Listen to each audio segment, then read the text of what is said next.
안녕하세요. 두 아이 키우며 혼자 살고 있는 이혼녀입니다. 제 전 시어머니란 사람 때문에 경찰도 불러보고 다 해보네요. 저희 집에 쳐들어와서 대자로 누우셨거든요. 그 기막힌 사연 뭔지 궁금하시죠? 그러니까 지금으로부터 약 3년 전 일이네요. 결혼 14주년 되던 해에 남편이 그만 바람이 나버렸네요.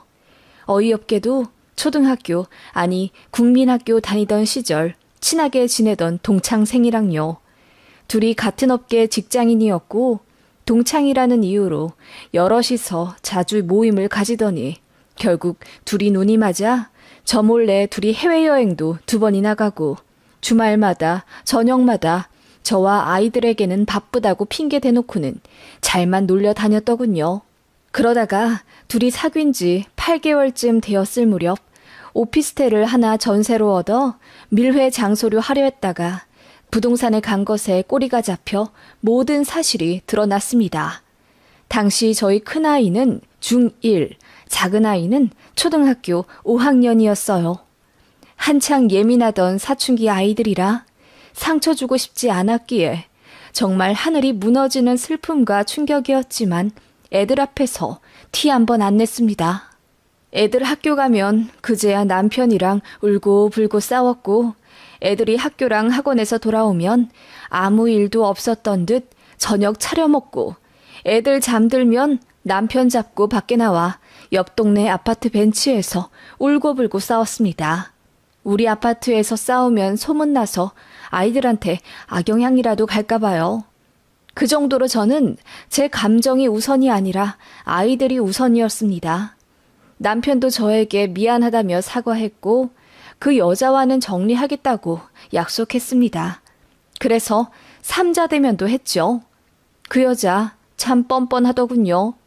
저랑도 몇 번 식사한 적이 있는 여자인데 그때는 제 남편이랑 별로 친하지 않은 척했어요. 심지어 둘이 사귀고 있을 때에도 쇼핑몰에서 한 번 마주쳐 인사한 적이 있었는데 그 여자가 제 남편 보고 너 여기 사냐? 물었거든요. 어디 사는지도 모를 정도로 서로에게 관심이 없는 줄 알았는데 다 저를 향한 농락이었던 거죠. 아무튼 그런 여자라 그런지 모든 게 다 들통난 와중에도 눈 하나 깜짝 않고는 이혼을 하든 상간녀 소송을 하든 저는 상관없지만 현수 엄마가 많이 힘들 거예요. 애들도 알아서 좋을 거 없을 거고요. 현명하게 생각하세요. 다시 한번 말하지만 저는 어차피 돌싱이라 잃을 것도 없거든요. 그래도 위자료 드린다는 셈치고 제가 2천만 원까지는 드릴 수 있어요. 잘못은 저 혼자 한 것도 아니고 둘이서 한 거라 좀 억울은 하지만요. 라고 하더군요. 그 말에 저는 과호흡이 와서 카페에서 쓰러졌습니다. 너무 화가 나고 뱃속에서 용암이 솟구치는 기분이었습니다. 그 자리에서 뺨이라도 날렸어야 했는데 제가 정신을 잃는 바람에 그러지도 못했고 말 한마디 시원하게 싸주지도 못했네요. 아무튼 그렇게 둘이 정리한다고 했고 그 여자가 정말 저한테 2천만 원을 계좌로 보냈더라고요. 제가 더러워서 안 받겠다고 하니 남편이 무릎 꿇고 빌면서 이걸로 저 하고 싶은 거 다 하면서 조금이라도 마음 풀었으면 좋겠다고 하더군요. 마음은 그 돈을 찢어버렸어야 했는데 당시 애들 학원비가 한 달에 둘이 합쳐 170만 원이 나가고 큰애 몇 년 뒤면 대학 입학이라 목구멍이 포도청이라고 애들 생각부터 하게 되더라고요. 저는 둘째까지 어느 정도 클 12년 동안 전업주부였고 자격증 따서 새 직장 잡은 지 얼마 되지 않은 상태라 수중에 비상금이랄 것도 없는 상태였어요. 한창 애들한테 돈 많이 들어가고 또 예민할 시기에 무턱대고 이혼을 하는 건 아닌 것 같아 일단 그렇게 그 상처의 시간을 제 마음에 묻어두기로 다짐했습니다. 남편의 이혼 사실을 시댁에서도 알게 되었는데 시부모님 참 웃기더군요. 평소에는 그렇게 우리는 다 같은 가족이라고 하며 여행 갈 때도 시부모님 모시고 가길 대놓고 바라시고 생신, 당신들 결혼 기념일 등 온갖 핑계대며 저한테 대접받으려 하시던 분들이 당신 아들이 바람나 저에게 상처 주었다고 하니 그건 부부 사이 일이니 니들이 알아서 하라 하시더군요. 특히 시어머니는 저에게 우리 아들이 참 착하잖아. 요즘 세상이 바뀌어 남자들도 집안일 한다고 하지만 그래도 바깥일 하던 사람이 어디 손에 물 묻히기 쉽니? 그래도 내가 조금 가르쳐서 설거지거리에 물 부어 놓을 줄도 알고 양말은 뒤집어 세탁기에 넣는 것도 다 안다. 다 내 덕분이지.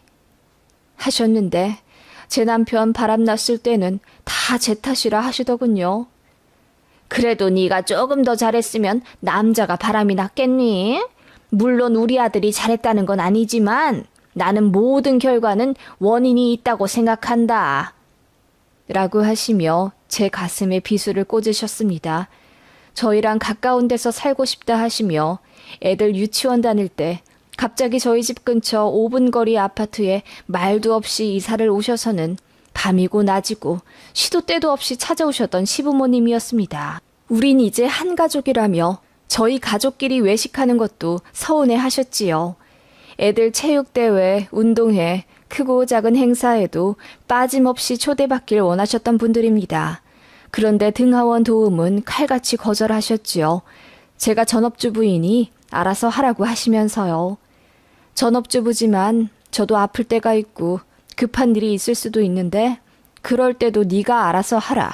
그렇게 일관하셨습니다. 그러면서 시어머님은 조금만 어지럽거나 다리가 아파도 중내 사내 하시며 저에게 전화하시고는 병원 데려다 달라 난리셨습니다. 저한테 의지를 많이 하셨어요. 그래도 싫은 내색 한 번 안 하고 잘 모셨습니다. 제 성격이 원래가 그래요. 미련할진 모르지만 남한테 싫은 소리 하거나 조금이라도 차갑게 말을 하면 제 마음이 더 불편했습니다. 시부모님 역시 조금은 귀찮고 무례하실 때가 있지만 내가 사랑하는 남자의 부모님이니 잘 해드리고 싶었습니다. 그래서 거의 반합가 하다시피 하며 시부모님을 잘 모셨던 거죠. 그런 시부모님이라 남편의 바람에 조금은 제 편을 들어주며 아들 혼내주실 줄 알았습니다. 팔은 안으로 굽는다고는 하지만 그래도 며느리가 그간 순종적으로 시부모님 잘 대해드렸으니 저에게 상처 주실 거라 생각 못했어요. 하지만 다 저 때문이라고 하시며 당신 아들 마음고생했으니 이제 그만 바가지 긁고 잘해주라는 식의 반응에 저는 두 번째 충격을 받은 듯 했습니다. 그쯤 되니 그냥 다 포기하게 되더군요. 애들한테는 어떻게든 알리고 싶지 않았지만 제 표정이 몇 달째 비통해 있으니 첫째가 뭔가 심상치 않음을 눈치챘고 저희 부부 자는 사이 몰래 침실로 들어와 저희들 핸드폰을 다 뒤져봤나 보더라고요.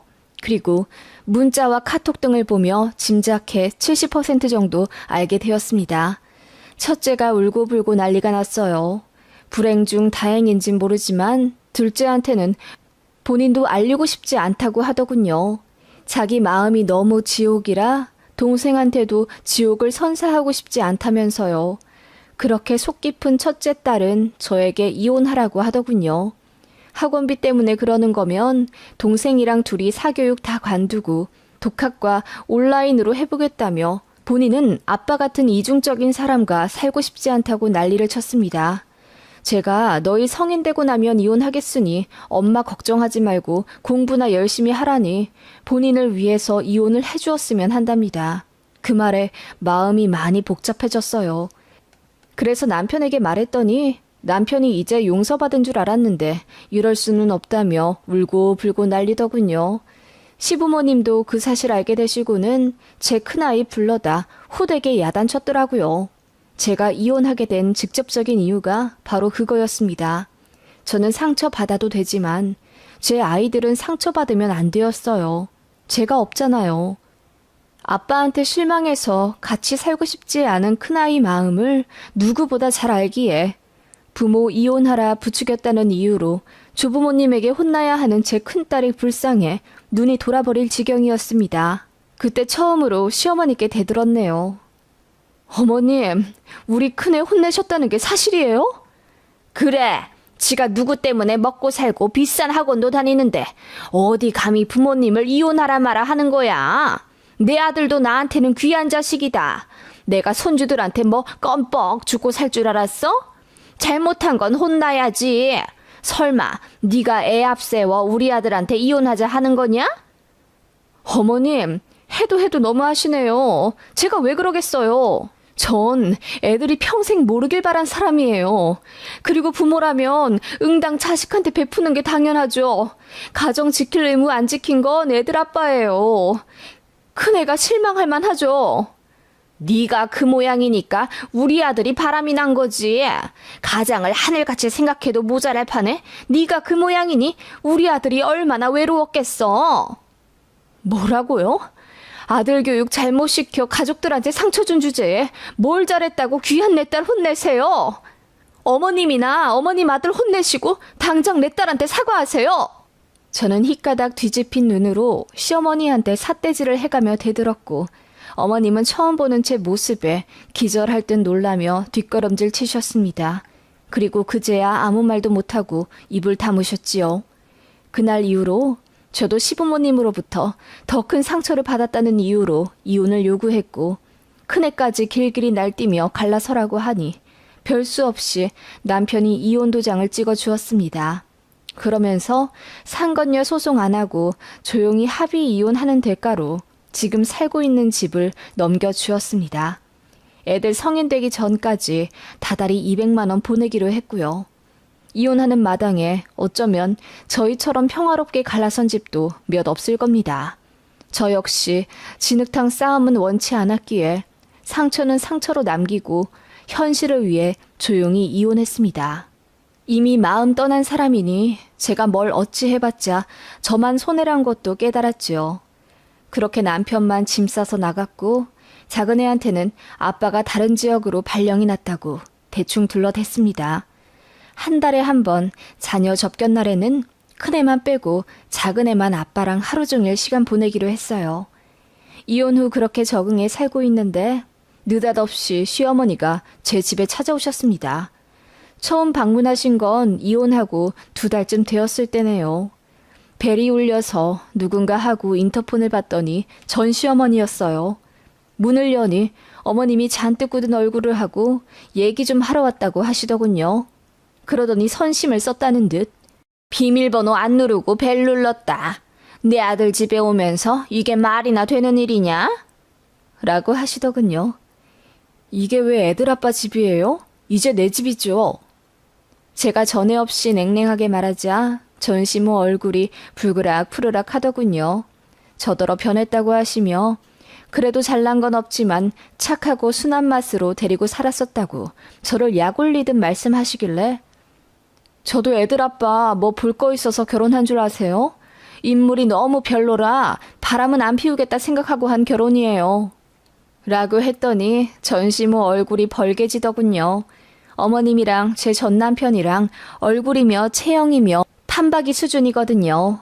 그렇게 저는 어머님에게 하실 말씀도 없으면서 시비 걸러 찾아온 거면 당장 나가라고 했고 다신 문 안 열어드리겠다고 했습니다. 그랬더니 전시모가 애들은 종종 봤으면 좋겠다 하시더군요. 그래서 거절했습니다. 저번에 큰애 혼낸 이후로 애들한테 무슨 말 할지 몰라서 접촉 못 시키겠다고 했죠. 만나더라도 성인 돼서 만나라고 하니 우시더군요. 이제야 왜 애틋한 할머니 행세를 하시는지 모르겠지만 여튼 그렇게 우는 노인 앞두고 더 뭐라고 못하겠더라고요. 그래서 그냥 빨리 나가시라고만 했습니다. 그런데 전시모가 이러는 거예요. 자기는 운전도 못하고 뭐 예약하거나 방문하는 것도 잘 못해서 며느리 도움을 받고 살았는데 그렇게 하지 못하니 너무 힘들어 자꾸 우울해지고 안 좋은 생각이 난다고 하더군요. 잘난 아들 시키라고 하니 본인 아들이랑 이혼한 이후로 연락이 안 된다고 하고요. 그러면서 저한테 그동안 고마웠고 미안했다고 하며 우시더군요. 잠시였지만 짠한 마음이 들었습니다. 제 지난날의 고생을 이제야 알아주나 싶어서 마음이 아프기도 했고요. 그렇지만 이미 끝난 인연 어쩌겠습니까? 서로에게 더 상처 주기 전에 이제 얼굴 안 보고 사는 게 맞다. 제가 뭐 어떻게 할 수가 없으니 알아서 잘 사시라 하고 내보냈습니다. 그렇게 다시는 안 오실 줄 알았는데 몇 달 후에 또 오시더라고요. 이번엔 문 안 열었습니다. 그랬더니 문 밖에서 3시간을 있다 가시더군요. 전 남편에게 전화해 당신 엄마가 자꾸 찾아온다. 단속 잘하라. 말하니 알겠다고 했는데 그 다음 주인가 또 오셨고요. 이번엔 애들 학원에서 돌아올 시간에 밖에 계시는 바람에 작은 애 등 뒤로 들어오셨습니다. 그러면서 하룻밤만 자고 가면 안 되겠냐 하시더군요. 말이 되는 소리를 하시라 했더니 그럼 핸드폰만 좀 고쳐주라네요. 며칠 전부터 뭐가 잘 안 되는데 아들도 연락이 안 되고 대리점을 가도 해결을 못 해준다면서 이럴 때 며느리가 다 해줬었는데 그렇게 못해 속상하다 하시면서요. 그러자 아무것도 모르는 작은 애가 할머니 이리 줘보라 하며 고쳐주더군요. 전시모는 옆에서 감격한 얼굴로 울다 가셨고요. 진짜 황당에 미쳐버리는 줄 알았습니다. 그렇게 잊을만 하면 전시모가 찾아오는 바람에 저는 진지하게 이사를 고민했습니다. 문을 안 열어주면 꼭 작은 애 올 때 맞춰 오더군요. 큰애는 본인한테 냉랭하게 구니 피하시고요. 한 번은 또 작은 애 등 뒤로 따라오시고는 저한테 아무렇지 않게 야식 좀 해달라 하시더군요. 전에 자주 해주던 무밥 있지? 그게 먹고 싶구나. 그러시는데 제가 작은 애 앞에서는 아무 일 없는 척하니 교묘하게 꼭 둘째 앞에서 시모 노릇을 하시더군요. 그게 너무 역겨워 다신 찾아오지 말라고 했더니 전시모가 약이라도 올리듯 거실에 들어 눕다시피 하며 마침내 속마음을 내비치시더군요. 너 잊었냐? 니들 결혼할 때 우리가 집값 70% 해준 거 몰라? 아무리 이혼하면서 위자료로 받았다 하더라도 지금 집값이 그때보다 3배나 올랐는데 넌 은혜도 모르냐? 그 말에 저는 기가 막혀 말문이 안 열리더군요. 전시모는 이어 말하길 우리 아들이 나랑 상의도 없이 너한테 집을 홀랑 줘버린 거야. 내가 알았으면 절대 못 줬지. 바람 한 번 피운 게 무슨 그렇게까지 잘못한 일이라고. 네가 애 달래서 잘 넘어갔으면 될 일 아니냐? 어찌됐건 나는 니들 이혼 아직 인정 못한다. 너도 이 집 계속 살 거면 나한테 할 도리는 해. 라고 하길래 제가 어이가 없어서 할 도리요? 당신하고 나랑 무슨 인연의 끈이 남았다고 할 도리 운운하세요? 정신 좀 차리세요. 한 번 더 오면 경찰 부를 겁니다. 라고 했더니 전시무가 콧웃음을 치며 그러면 둘째가 알게 될 텐데 또 한 번 상처 줄 거냐 하시더군요. 그리고는 다음 달에 한 번 더 올 테니 그때는 마음 풀고 식사하자고 하며 나가더군요. 전시무가 그렇게 나간 이후로 저는 가슴에 무언가 꽉 막힌 느낌이 들어 이틀 동안 밥을 못 먹었어요. 물을 먹어도 체해서 병원에 가니 단순 식도염이라고 하며 약을 지어줬는데 차도가 없어 한의원 가니 화병이라고 하더군요. 이렇게는 못 살겠다는 생각이 들었고 작은 애 앉혀놓고 사실을 털어놓았어요. 물론 모든 걸 다 말해주진 않았죠. 사실 아빠와 잘 맞지 않아 이혼을 했다고만 알려주었습니다. 둘째는 생각보다 의연하게 받아들였고 큰애랑 서로 마음 달래며 잘 지내는 것 같더군요. 그리고 몇 주 뒤 전시무가 예정대로 또 찾아왔습니다. 역시나 작은 애 따라 얄밉게 쏙 들어오길래 제가 문 앞에서 바로 전시모 어깨를 확 밀쳐버렸어요. 그러자 전시모가 당황한 듯 저를 보며 자, 작은 애 앞에서 뭐 하는 거냐? 이러면 다 알게 되지 않니? 라고 속삭이길래 제가 푸하하 웃으며 이미 다 말했다고 했죠. 작은 애는 할머니를 한번 매섭게 쳐다보더니 방으로 들어갔고요. 그러자 전시모가 낙담한 듯 잠시 현관에 서 있다가 다시 들어오려 하더군요. 그래서 제가 한 발자국만 더 들이면 바로 경찰 신고한다고 했어요. 그랬더니 전시모가 황당하다는 듯 우리 아들 집에 내가 들어간다는데 경찰이 날 무슨 수로 잡아가겠냐? 원래대로라면 너는 나를 모실 의무가 있어. 그게 싫으면 이 집 다시 우리 아들한테 내놔라. 라고 하더군요. 그 말이 끝나기 무섭게 저는 전시모의 뺨을 사정없이 내리치고 말았습니다. 제 손까지 얼얼할 정도로요. 그 정도 좋게 말씀드렸으면 이제 알아들으셔야죠. 감히 아무것도 모르는 작은 애 핑계 삼아 저를 구워 삶아먹으려 하셨어요? 어쩜 그리 변함이 없으세요? 예전이나 지금이나 이혼 전이나 이혼 후나 똑같이 악랄하고 불려우 같으시네요. 그것도 아주 못된 늙은 여우요. 전 며느리한테 한 대 맞은 소감 어떠세요? 모든 일은 원인이 있다고 하셨으니 맞은 것도 이유가 있겠죠. 제가 눈 하나 깜짝 안고 차갑게 이야기하자 전시모가 뺨을 감싸며 눈물이 그렁그렁 하더군요. 그리고는 저를 신고하겠다며 본인이 핸드폰 들어 112에 신고하더군요. 경찰이 오자 전시모가 갑자기 동네 떠나갈 듯 울며 며느리가 시애미 때려 죽인다고 당장 쳐 넣으라 난리더군요. 제가 한마디 할 것 없이 제 아이들이 먼저 경찰들 붙잡고 차분하게 이야기하더군요. 부모님 이혼했는데 자꾸 자기 모시라고 찾아오는 할머니라면서요. 심지어 큰애는 엄마가 할머니 때린 적도 없고 혼자 쇼하는 거라고 저를 위해 거짓말까지 해주었고 그거 본 전시무가 얼굴이 하얗게 질리며 뒤로 넘어갈 듯 하더군요. 솔직히 너무 꼬셨어요. 저는 사실대로 제가 뺨 한 대는 올려 붙였다고 이실직고할 생각이었거든요. 하지만 이래나 저래나 주거 침입도 성립되고 또 굉장히 골 때리는 상황이라 그런지 그냥 둘이서 원만한 합의하라고 해주고 경찰들도 가시더군요. 전시모는 억울해 미치겠다는 듯 가슴을 멍이 들 듯 치며 울었고요. 또 오실 거예요? 다음엔 더 못 볼 꼴 보실 수도 있습니다. 제가 한마디 했더니 전시모가 눈물 싹 닦고 일어나 엘리베이터 잡아타고 내려가더군요. 저는 그 이후로 바로 집 내놨습니다. 전 남편한테도 이야기하지 않았고요. 그렇게 애들 학교 근처로 평수 좁혀 이사와서 살게 된 지 현재 2년째입니다. 애들도 많이 안정되었고 저 역시 새 직장 적응해 돈 벌며 잘 지내고 있습니다. 전시모는 제가 말없이 이사간 이후로 울고불고 난리였다고 하더군요. 그리고는 본인 불편해 못 살겠으니 내연녀랑 결혼해서 며느리 데려와라 난리치고 저랑 합치라 난리치고 이랬다 저랬다 정신줄을 놓으신 모양이더군요. 전 남편과 전 시대에게 대한 배신감은 눈 녹듯 사라지진 않더라고요. 이따금씩 불쑥불쑥 올라오지만 새 취미인 운동으로 가라앉히고 있어요. 왜 그렇게 바보같이 살았나 후회도 들지만 전시모 뺨 후려친 그날의 기억은 참으로 상쾌합니다. 저한테 맞고 나서 멍해진 전시모 표정도 다시금 생각하니 너무나 꼬시고요. 황당한 지난 날이지만 극복하고 아이들과 잘 살아볼게요.